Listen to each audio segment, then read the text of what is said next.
Morning. On today's episode of Making Mistakes, my Jeep, got to do some work on it. This lower bar here, let me hold it up for you. Essentially, lower link bar is bent. I beat it up on one too many rocks, and I'll show you how bent it is. I don't know if you can see that, but that's straight, so it's 3/16 of an inch or so out. Now, realistically, it's not a huge deal, but I figure it was straight at one time, could probably be straight again, so why not fuck it up worse than it was and try and get it bent straight. So what I'm gonna do, got a torch here. I'm gonna use Old Smoky here, rosebud torch. I'm gonna heat this thing up red hot and then try and bend it. So we got a couple problems though already. Things aren't going too well. One, I'm damn near out of acetylene and oxygen, so that's problem number one. Problem number two is this thing right here is both painted and galvanized, which if you know anything about burning paint and galvanizing, it's really not too good for you, especially the galvanizing. You can get zinc fume fever. The third problem is, not that that's enough of an issue on its own, is it's pouring rain outside and I don't really feel like getting wet. So here I am in my workshop, one of them, on a wood bench, burning paint and using a torch and hopefully not burning my house down. So I guess we'll have to see what happens by the end of this video. So anyways, without any further ado, let me spark this thing up and let's get to heating and beating on this.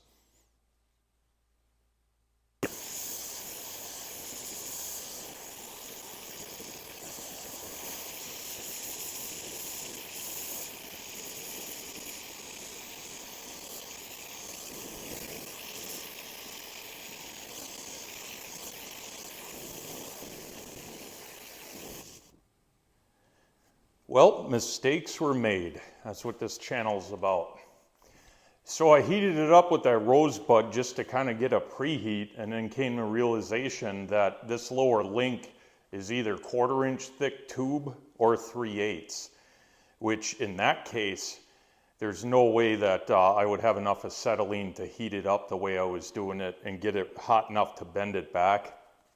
I'd be out of acetylene. So what I'm gonna try now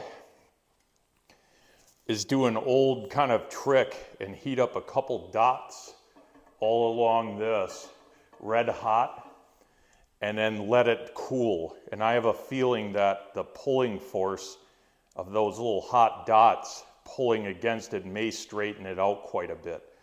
It's just a theory. Again, that's what this channel's about, is trying stuff, making mistakes. Now normally, I had a shop press and I would have just put this in a shop press 20-ton press and pressed it straight, maybe put a little heat on it too, but unfortunately I loaned that to a buddy of mine and haven't gotten it back yet. So right now I got no shop press, only got a torch. If this doesn't work and I can't get this straight, I'm going to do an even cooler trick, and I'm going to run a couple weld beads right on the top of this. And that'll literally pull it straight, I know it will. But again, we're just gonna go with what we got and see what the hell happens.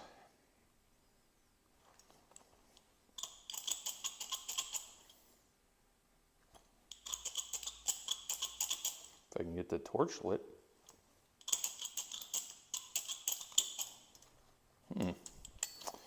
Let's see here.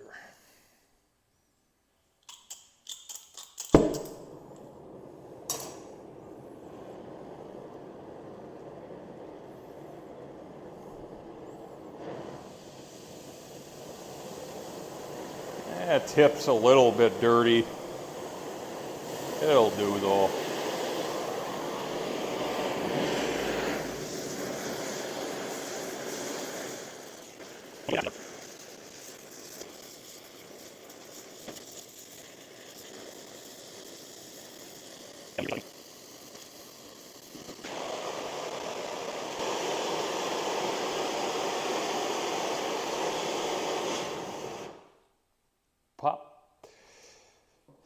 All right, let's give that a minute to cool down, see how much it pulls, go from there. Well, the first heating went okay.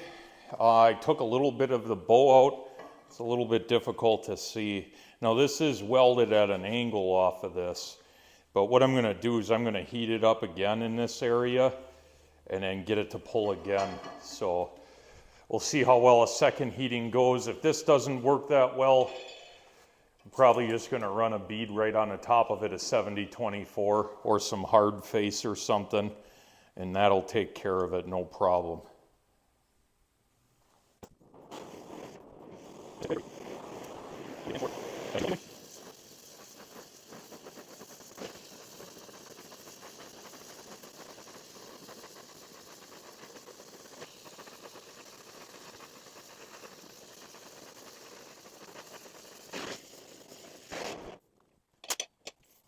Alrighty.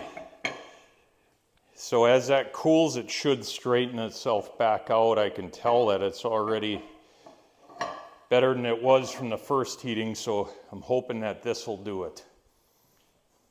I'm just gonna let it cool off here and we'll check it when it's cool. Well, the second heating pulled it a little bit straighter, but we still got a little bit more to go. So what I'm gonna do now that this thing's a little bit cooled off, it's actually, I can touch it. I'm gonna heat it up just in this section right here and then hit it below it or above it with a hammer. And I'm gonna do the same here. And I think that's all it's gonna take to get it where we need it. Let me get that out of the way. All right, let's hit it.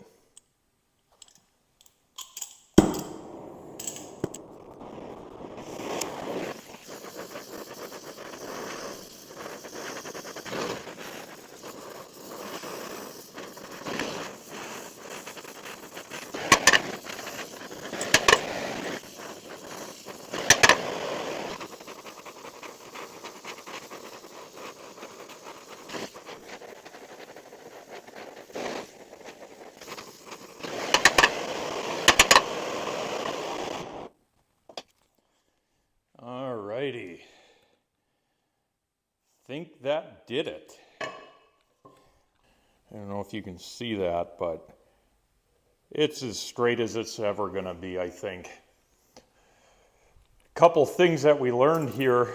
So one thing is you couldn't see, I have a vent above the ceiling right here that pulls this kind of noxious fumes out. You can definitely tell, like see all this white powder, the forbidden welder's dust? That's all zinc fume because this is galvanized. You don't want to be breathing this. No, I didn't even have a respirator on and definitely had my face probably a little too close to it. If I didn't have that ceiling vent with the fan to get it out of this room, I definitely probably shouldn't have done this down here in the shop. Just be careful. Anything zinc coated, be careful. Well, we heated this up in a few points. Now this stuff is so thick that I'm not really worried about any kind of fatiguing of this. This isn't chromoly. This is an off-road vehicle. It gets beat up. It's probably gonna get rebent again. It's not perfect. It's never gonna break. I mean, I think this is 3/8 thick, maybe 1/4 inch. It's plenty thick. Definitely not an issue. I could sit here for a while and bend it a little bit straighter, but overall, honestly, it's better than it was, and I'm okay with that. So what I'm gonna end up doing is cleaning all this crap off of here, priming it, and then repainting it, and putting some new joints in here. These are metal cloak joints, cleaning that up too, putting it back on, and then we're all good. So I would say we were successful. I'm literally on fumes on acetylene. We didn't set anything on fire, and we can go on to the next project. Thanks.